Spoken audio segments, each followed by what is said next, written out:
जय शिव शंकर भोलेनाथ की। अगर आपकी कोई मन्नत पूरी नहीं हो रही हो या फिर तमाम प्रयासों के बावजूद आपको कैरियर में सफलता नहीं मिल रही हो या व्यक्तिगत जीवन में परेशानी चल रही हो, मसलन किसी प्रकार की कोई भी दिक्कत या परेशानी हो, तो आप सावन सोमवार का व्रत करके और इस कथा को अवश्य सुने। सावन सोमवार व्रत की कथा। एक साहूकार था जो भगवान शिव का अनन्य भक्त था। उसके पास धन धान्य किसी भी चीज़ की कोई कमी नहीं थी, लेकिन उसके कोई संतान नहीं थी और वह इसी कामना को लेकर रोज़ शिव जी के मंदिर में जाकर दीपक जलाता था। उसके इस भक्ति भाव को देखकर एक दिन माता पार्वती ने शिव जी से कहा कि प्रभु, यह साहूकार आपका अनन्य भक्त है, इसको किसी बात का कष्ट है तो आपको उसे अवश्य दूर करना चाहिए। शिव जी बोले कि हे पार्वती, इस साहूकार के पास पुत्र नहीं है, यह इसी से दुखी रहता है। माता पार्वती जी ने कहा कि हे ईश्वर, कृपा करके इसे पुत्र का वरदान दे दीजिए।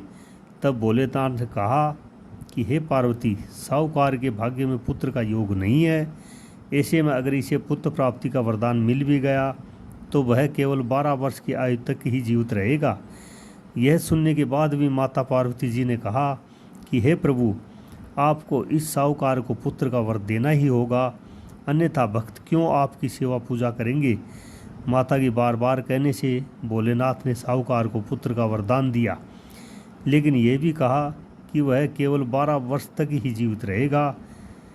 साहूकार यह सारी बातें सुन रहा था, इसलिए उसे न तो खुशी हुई और न ही दुख। वह पहले की ही तरह भोलेनाथ की पूजा अर्चना करता रहा। उधर सेठानी गर्भवती हुई और 9वें महीने उसे सुंदर से बालक की प्राप्ति हुई। परिवार में खूब हर्षोल्लास मनाया गया, लेकिन साहूकार पहले की ही तरह रहा और उसने बालक की 12 वर्ष की आयु का जिक्र किसी से भी नहीं किया। जब बालक 11 वर्ष की आयु का हो गया तो एक दिन साहूकार की सेठानी ने बालक के विवाह के लिए कहा, तो साहूकार ने कहा कि वह अभी बालक को पढ़ाने के लिए काशी जी भेजेगा। इसके बाद उसने बालक के मामा जी को बुलाया और कहा कि इसे काशी पढ़ने के लिए ले जाओ और रास्ते में जिस भी स्थान पर रुकना वहाँ यज्ञ करते और ब्राह्मणों को भोजन कराते हुए आगे बढ़ना।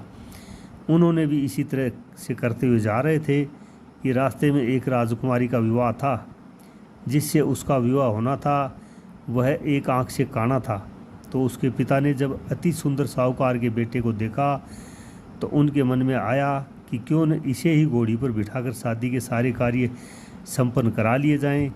तो उन्होंने मामा से बात की और कहा कि इसके बदले में वह अथाह धन देंगे, तो वह राजी हो गए।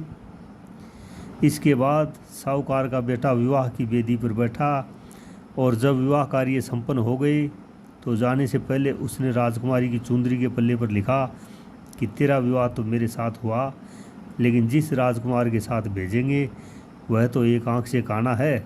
इसके बाद वह अपने मामा के साथ काशी के लिए चला गया। उधर जब राजकुमार ने अपनी चुंदरी का यह लिखा हुआ राजकुमारी ने पाया तो उसने राजकुमार के साथ जाने से मना कर दिया। तो राजा ने भी अपनी पुत्री को बारात के साथ विदा नहीं किया। बारात वापस लौट गई। उधर मामा और भांजे काशी पहुंच गए। एक दिन जब मामा ने यज्ञ रच रखा था और भांजा बहुत देर तक बाहर नहीं आया तो मामा ने अंदर जाकर देखा तो भांजे के प्राण निकल चुके थे।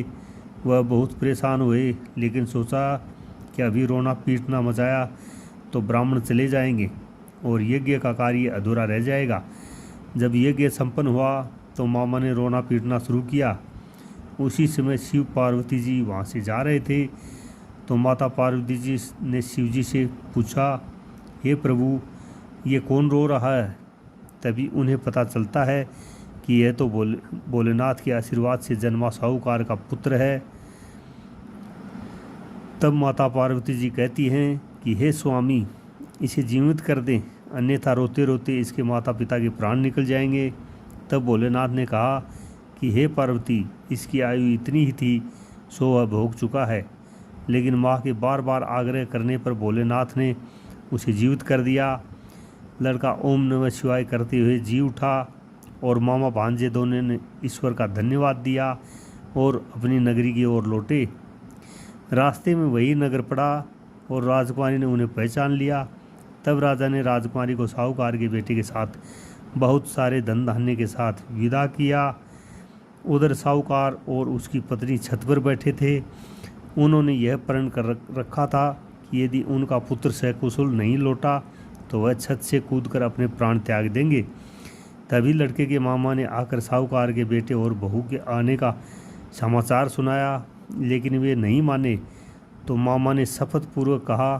तब तो दोनों को विश्वास हो गया और दोनों ने अपने बेटे बहू का स्वागत किया।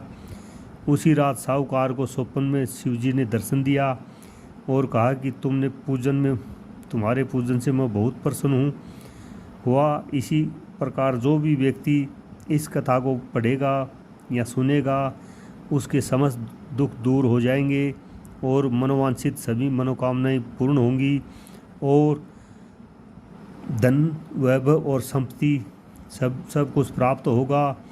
दोस्तों, अगर कहानी अच्छी लगी हो तो लाइक करें, शेयर करें, सब्सक्राइब करें और कमेंट बॉक्स में जय हो माता पार्वती या जय हो शिव शंकर भोलेनाथ अवश्य लिखें। जय हिंद, जय भारत, वंदे मातरम।